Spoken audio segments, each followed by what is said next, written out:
Hey everyone, so a lot of you have taken or are currently in Algebra 1 where you first learn about the quadratic formula, and this is of course given by x equals negative b plus or minus square root of b squared minus 4ac over 2a. So, how do we actually know that this is true? Other than your teacher just told you. So, okay, well, let's begin by constructing the quadratic formula for what it is. So, generally speaking, that's going to be given by ax squared plus bx plus c. Okay, so this is just a polynomial of degree 2, so nothing too complicated yet. But the quadratic formula seeks to answer the question of where is this actually going to cross our x-axis. So this x value is going to be giving us the points where we have y equals 0 and our x are the points that we're going to have is going to be given by whatever number we get here. So we're going to have a quadratic of some kind, looks like this. So this would be a case, for example, if it's at the origin, then that might be y equals x squared itself. But sometimes there's more complicated cases where we do have a b and c term being used, and it might look something like this, in which case you're going to have two different points there. That's not to say that we still don't have technically two solutions there. We would just say that that has a multiplicity of 2.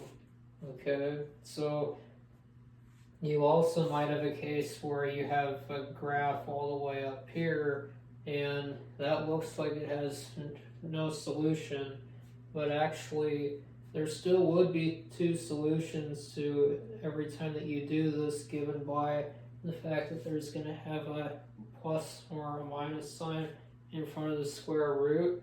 That's why we're going to get two solutions. The thing that some teachers don't tell you though is that sometimes they might be real or sometimes they might be imaginary numbers. They're still there, but sometimes they might be imaginary and your teacher tells you to write down that there's technically no solution, but that's just technically for no real solutions. But okay, so this is what we have. So given this, we care about finding what x equals when we would have a 0 here. Okay, so ax squared plus bx plus c equals 0. So okay, now just solve for x. Well, to the untrained eye, that looks like it could be very complicated because we have a squared term here, so that kind of makes life a little more difficult, but not impossible. So let's go ahead and put the c over there. So subtract c from both sides, and then divide the whole thing by a. So we're going to get x squared plus b over a, x equals negative c over a. So what can we do here? Well, it turns out that we can do a little something called completing the square, basically. And how we do that is we can add a term in there so that we can basically get something plus something quantity squared. So how might we go about this? So let's try to add, so we have x squared plus b over a, x plus, let's say, b squared over 4a squared, and whatever you do over there, you got to do over here, so minus c over a plus b squared over 4a squared. Okay, so now, why did I pick this particular one here?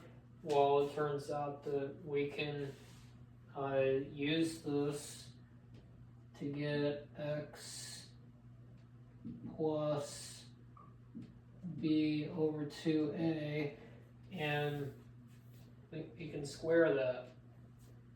Because notice what happens here, this is a little sidebar note.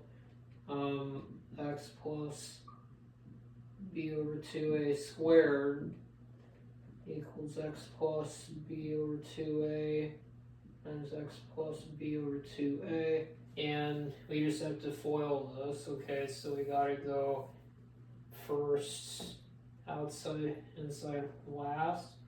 So first equals x squared, okay, and then outside plus b times x over 2a plus, we're going to have another one of those terms. And okay, so we have b squared over 4a squared, but notice here that with the fact that it's over 2 for both of these, then that's basically like saying we have a half of a bx over a term in both of those. So combine like terms, and we're going to get that that's where we get 8x squared plus b over a times x plus b squared over 4a squared. And hopefully, if I did the calculation right, that's the correct term we need for completing the square there. And okay, so then over here, this is what we're going to get still, so just drop everything down here. And okay, so now there's a problem here. We can't combine these terms like we want to because the denominators don't match up. So what can we do to fix that? Let's multiply this term here by 4a divided by 4a, which is really just a fancy way of writing 1. I had a teacher once that called it the magic 1. It's the multiplicative identity is what it is. So you just take that term plus b squared over 4a squared. And okay, so we're going to get this. So x plus b over 2a squared equals negative 4ac. Hopefully this is starting to look somewhat familiar to you, over 4a squared, but we're going to be able to add this b squared term now and combine all of that. So now what can we do? We can square root both sides here to get rid of the squared piece. So now we have x plus b over 2a equals the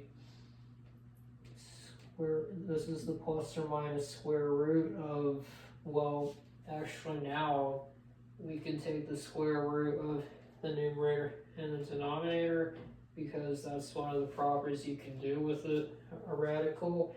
So we're going to say b squared minus 4ac to get it in that form up there, divided by the square root of 4 over a squared, but notice that that's just 2a, right? So x is going to, we're going to subtract this term and put it over here, and the denominators are going to match. So x equals negative b plus or minus the square root of b squared minus 4ac all over 2a, and that is where the quadratic formula it comes from.